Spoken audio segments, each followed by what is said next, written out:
नमस्कार। आप सभी का आपके अपने चैनल ज्योतिष अध्ययन में बहुत बहुत स्वागत है।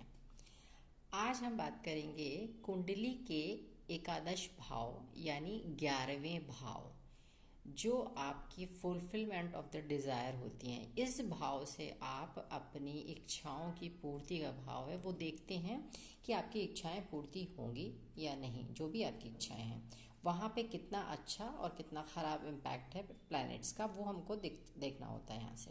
तो पहले तो कुंडली जो है जिसके 12 भाव होते हैं, तो आप एक जो पहला नंबर का हाउस है वहाँ से 11 नंबर हाउस पे जाएं। वहाँ पे गिनती 11 नहीं देखनी, हाउस देखना है 11 नंबर जो हाउस है।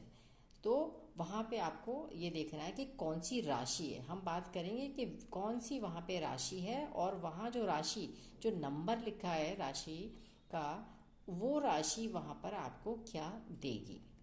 बट उससे पहले यहाँ जो एकादश भाव को हम उपचय भाव या त्रिशदाई भी कहते हैं, यहाँ के जो कारक हैं वो बृहस्पति हैं, जो कि हमें लाभ और बड़े भाई को दिखाते हैं। हमें इस भाव से लाभ देखते हैं और बड़ा भाई देखते हैं। फिर है ये एक लाभ के लिए संकेतिक है, और सूक्ष्म में इसका अधिग्रहण भी कर सकते हैं। और भी जो रिलेशंस होते हैं, हम यहाँ से चाचा जो होते हैं रिलेशन में चाचा देख सकते हैं, बड़े भाई बहन मित्र फ्रेंड्स भी यहीं से देखते हैं हम। और आप अपना फोर्थ जो बेबी होता है बच्चा, उसको भी हम इसी भाव से देखते हैं। पहली देखिए, और शरीर के जो बॉडी पार्ट्स होते हैं वो हम यहाँ से पैर देखते हैं, अपने घुटने देखते हैं, अपना बायां पैर जो होता है पाँव वो देखते हैं, बायां हाथ देखते हैं। और इसी तरह से यहाँ पे ये देखा जाता है, दृष्टकांड एक चीज़ होती है, उससे भी बहुत सारी चीज़ देखते हैं कि पहला दृष्टकांड, दूसरा दृष्टकांड, तृतीय दृष्टकांड में कौन कौन सा है, तो वो अलग चीज़ है, वो भी ज़्यादा उसमें नहीं जाते। फिर यहाँ पे ये देता क्या है, इस भाव में हम देखो लाभ देखते हैं और अपनी जो इच्छाएं हैं वो देखेंगे। हम यहाँ से अपना सफलताएं भी देखते हैं, हम कितना कार्यों में सफल हो पाएंगे वो भी हम इधर से देखते हैं। हम अपने चुनाव देखते हैं, मुकद्दमेबाजी का रिजल्ट्स देखते हैं यहाँ से कि उनके रिजल्ट्स अच्छे आएंगे या बुरे। सट्टेबाजी से हमें प्रॉफिट होगा या नहीं होगा, और अस्पताल से हमें छुट्टी मिलनी है नहीं मिलेगी या नहीं, वो भी हम यहाँ से देखते हैं। अपना व्यापार का प्रॉफिट देखते हैं। ये सारी चीज़ें हम इसी भाव से देखते हैं। अब आते हैं यहाँ की राशि के बारे में। विभिन्न राशियों का 11वें भाव में जो प्रभाव होता है वो क्या होता है। जैसे फॉर एग्जाम्पल हम देखते हैं कि अगर किसी की कुंडली में 11वें भाव में एक नंबर पड़ा हुआ है, यानी मेष राशि वहाँ पर है, तो ऐसे उसका रिजल्ट होता है कि सरकार और उसके अधिकारी विरोधी हो जाते हैं। अगर वो कहीं सरकार में कोई गवर्नमेंट में कोई काम कर रहा है, उसके फ्रेंड्स उसको चीट कर सकते हैं। जातक को कभी कभी ऐसा भी हो जाता है कि किसी भी चोरी के माध्यम से कोई उसको हानि पहुंचा सकता है, मतलब कोई चीट कर सकता है, कोई हानि पहुंचा सकता है अगर यह मेष राशि है वहाँ पे। लेकिन ये भी देखिए कोई और दूसरे नेगेटिव इम्पैक्ट या किसी और के साथ उसका राशि का जो लॉर्ड है वो वहीं पर बैठा है या नहीं बैठा है, ये भी देखना होता है। फिर आता है, हम केवल राशि की बात कर रहे हैं कि 11वें भाव में कौन सी राशि है, केवल राशि, इंडिविजुअल राशि की। अब यहाँ पे 2 नंबर पड़ा हो किसी का भी, तो क्या होगा, ये वृषभ राशि होती है। यहाँ पे है कि कई सहायताएं करने वाले मित्र मिल सकते हैं इनको, मित्रों के माध्यम से आकांक्षाओं की पूर्ति हो सकती है, जो भी उनकी डिजायर्स होती हैं उनको आय एवं लाभ में प्रगतिशाली वृद्धि होती जाती है, दिन पर दिन मतलब प्रोग्रेसिव रहती है उनकी जो इनकम होती है। और बड़ी आयु के जातकों से इनको हेल्प मिलती है, जो उनसे बड़ी एज के लोग होते हैं उनसे उनको हेल्प भी मिलती है। इसी तरह से तीसरा नंबर यानी मिथुन, अगर यहाँ पे मिथुन राशि है, यहाँ पे 3 नंबर पड़ा है किसी का 11वें भाव में, तो ऐसा व्यक्ति का इस भाव से क्या होगा कि व्यापार में उसे सफलता मिलेगी, सरकार के माध्यम से भी लाभ मिलेगा, उसके फ्रेंड्स उसको हेल्प करने वाले होंगे, और नए कार्य प्रारंभ करता होगा, मतलब नए नए कार्य करने का उसको रहता होगा, चेंज करके अच्छा काम करना चाहता होगा। और उसे यहाँ पर विवाह के माध्यम से भी सुख मिलता है, यानी विवाह जो उसका जो शादी है उसके उसमें भी उसको यहाँ पे क्या मिलता है, सुख ही मिलता है, अगर 3 नंबर यहाँ मिथुन राशि पड़ती है। अब आते हैं फोर्थ कर्क राशि, यहाँ पे अगर 4 नंबर की राशि है, ये है चंद्रमा की, तो यहाँ पे सरकारी अधिकारियों, मित्रों और परिवार के बुजुर्ग सदस्यों से फायदा हो सकता है। यात्राओं, आपको यात्राएं बहुत करेगा, उसको यात्रा करना पसंद भी होता है।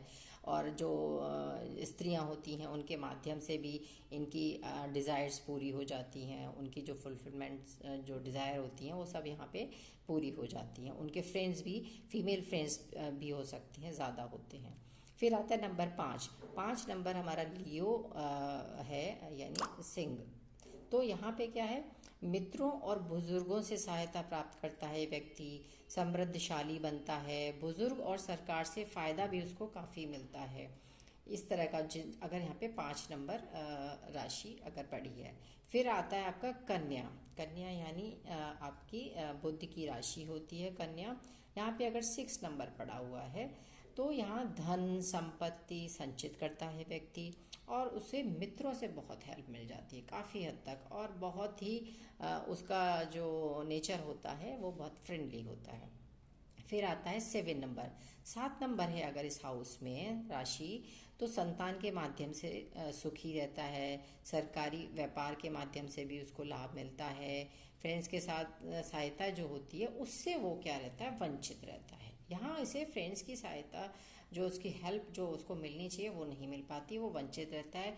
उसकी आकांक्षाओं की पूर्ति जो वो करता रहता है, अपनी आकांक्षाएं जो भी उसकी होंगी वो यहाँ पे उसकी पूर्ति होती रहती है। यहाँ पे शुक्र की राशि आती है। फिर आता है वृश्चिक, यानी 8 नंबर, मंगल की राशि होती है यहाँ पर। यहाँ धन संपत्ति की हानि और मित्रों द्वारा नुकसान होता हुआ देखा जाता है अगर यहाँ पे 8 नंबर है।